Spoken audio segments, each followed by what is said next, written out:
guy found out I was a Steeler fan on my last interview, and so he was making a lot of sports analogies, you know. Right.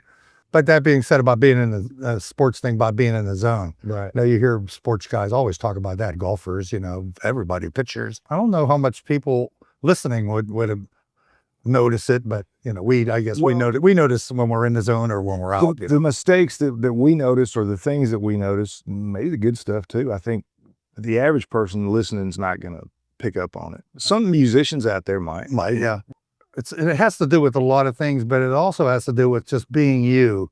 Mm-hmm. You know, I mean, everybody spends their early years Trying to be somebody else. Yeah, emulating other bands, learning, playing cover songs. I mean, I think it was a great training ground. I played in Pittsburgh 5-6 nights a week in a club band, right? 4 sets a night, all cover music, you know. But I mean, when you started playing guitar, who did you want to be?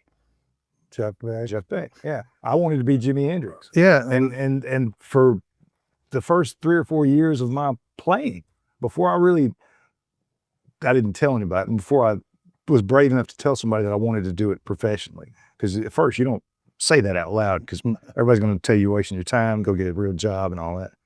But all I played was Jimi Hendrix, and that's what I wanted. I wanted to be Jimi Hendrix until I saw Buddy Guy, and then I wanted to be Buddy Guy.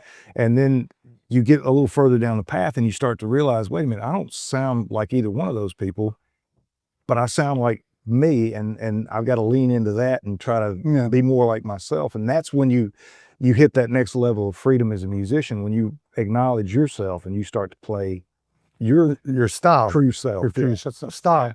So yeah, and I think you find that by emulating your heroes in the beginning. You do, you know? You do. And we had 2 really good singers in one of my bands in Pittsburgh, and so we were able to do Kansas, Journey, you know, all the really. And at that point, you're getting to really study the song craft and understand why these songs are hits and why it works and what makes this song special. Right, and then trying to get the guitar sound from the solo from a Journey song, or play like Rich in Kansas, or so from that standpoint, like you said, song construction, learning how to learn. Yeah.